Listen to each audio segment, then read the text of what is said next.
പൊന്നിന് വില കൂടിയതോടെ കൊള്ളയാടി സംഘം ജില്ലയിൽ സജീവം. പ്രായമായവരെയും ഒറ്റയ്ക്ക് താമസിക്കുന്ന സ്ത്രീകളെയും ആക്രമിച്ചും ഭീഷണിപ്പെടുത്തിയും മോഷണം നടത്തുന്ന സംഘങ്ങൾ രാപ്പകൽ ഭേദമന്യേ വിഹരിക്കുകയാണ്. ഈ മാസത്തെ ഏറ്റവും ഉയർന്ന നിരക്കിലാണ് ഇപ്പോൾ മഞ്ഞലോഹമെന്ന സ്വർണം.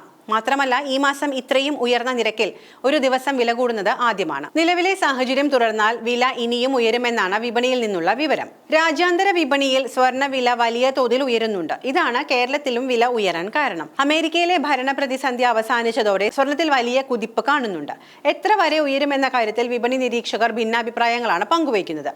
എങ്കിലും ഇനി കാര്യമായ തിരിച്ചിറക്കം ഉണ്ടാകില്ല എന്നാണ് കരുതുന്നത്. കേരളത്തിൽ ഒരു പവൻ സ്വർണത്തിന് 2 തവണ വില ഉയർന്ന് 90,800 രൂപയിൽ എത്തിയിരിക്കുന്നു. അതുകൊണ്ട് തന്നെ സ്വർണം മോഷ്ടിക്കുന്നത് കള്ളന്മാരെ സംബന്ധിച്ച് ഏറെ ഗുണകരമാണ്. കഴിഞ്ഞ ആഴ്ച നാഗമ്പടത്ത് സ്ത്രീയെ ആക്രമിച്ച സ്വർണം കവർന്നതിന് പിന്നാലെയാണ് കഴിഞ്ഞ ദിവസം കുറിച്ചിയിൽ വൃദ്ധയുടെ വള മോഷ്ടിച്ചത്. ഒരു തരി പൊന്നെങ്കിലും കിട്ടിയാലും വലിയ വിലയാണ് എന്നതാണ് കള്ളന്മാരെ മോഹിപ്പിക്കുന്നത്. സ്വർണം തട്ടിയെടുക്കാൻ അന്യസംസ്ഥാന മോഷണ സംഘം ജില്ലയിലേക്ക് കടന്നിട്ടുണ്ട് എന്ന് നേരത്തെ രഹസ്യാന്വേഷണ വിഭാഗം റിപ്പോർട്ട് നൽകിയിരുന്നു. അവസരം മുതലെടുത്ത് നാട്ടിൻപുറത്തെ കള്ളന്മാരും രംഗത്തുണ്ട്. സ്വർണ്ണാഭരണങ്ങൾ ധരിക്കുന്നതിലും വീടുകളിൽ സൂക്ഷിക്കുന്നതിലും ജാഗ്രത വേണമെന്നാണ് പോലീസ് നിർദ്ദേശമെങ്കിലും പലരും കേൾക്കാൻ കൂട്ടാക്കുന്നില്ല. പൊതുഗതാഗത സംവിധാനങ്ങളിൽ യാത്ര ചെയ്യുമ്പോൾ ഇപ്പോഴും വലിച്ചുവാരി ആഭരണമിട്ട് യാത്ര ചെയ്യുന്നവർ ഒട്ടും കുറവല്ല. ഒരു തരത്തിൽ ഇത്തരക്കാർ തന്നെയാണ് കള്ളന്മാർക്ക് പ്രചോദനമാകുന്നത്. ചെറിയ ആഭരണം തട്ടിയെടുത്താൽ പോലും വലിയ തുകയ്ക്ക് വിൽക്കാനാകുമെന്നതാണ് ഈ അവസരത്തിൽ മുഖ്യ ആകർഷണം. കുർവാ സംഘങ്ങൾ കൂട്ടത്തോടെ എത്തി മോഷ്ടിച്ചു മടങ്ങുന്ന സമയം കൂടിയാണ് ഇത്. ആൾതാമസമില്ലാത്ത വീടുകളും മോഷ്ടാക്കൾ തേടിയിറങ്ങുകയാണ്. കനത്ത മഴയിൽ രാത്രി വീടിന്റെ ജനാലയോ വാതിലോ പൊളിക്കുന്ന ശബ്ദം വീട്ടുകാർ പോലും അറിയാറില്ല. ഉറക്കം കെടുത്തി തിരുട്ട് സംഘങ്ങൾ ഇപ്പോൾ ഇറങ്ങിയിട്ടുണ്ട്.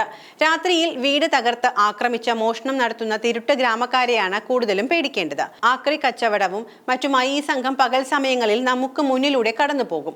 വീടുകളിൽ പിൻവാതിൽ തകർത്തു കയറുകയാണ് ഇവരുടെ ഒരു രീതി. 3 പേരായിരിക്കും മിക്കപ്പോഴും ഒരുമിച്ചുണ്ടാവുക. സ്വർണത്തിന് വേണ്ടി എന്തും ചെയ്യാൻ മടിയില്ലാത്തവരാണ് ഇക്കൂട്ടർ.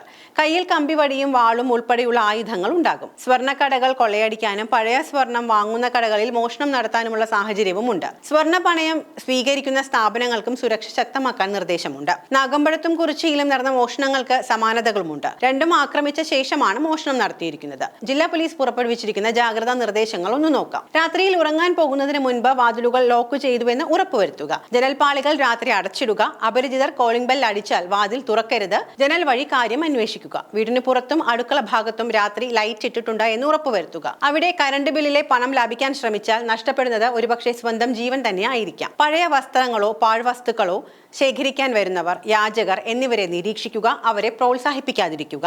സ്വർണം അത്യാവശ്യത്തിന് മാത്രം ധരിച്ച് ബാക്കിയുള്ളവ സുരക്ഷിതമാക്കി ലോക്കറിലാക്കി സൂക്ഷിക്കുകയാണ് നല്ലത്. പോലീസ് മോഷ്ടാക്കൾക്ക് പിന്നാലെയുണ്ട്. പഴയ സ്വർണം വാങ്ങുന്നവർക്ക് നിർദ്ദേശം നൽകിയിട്ടുണ്ട്.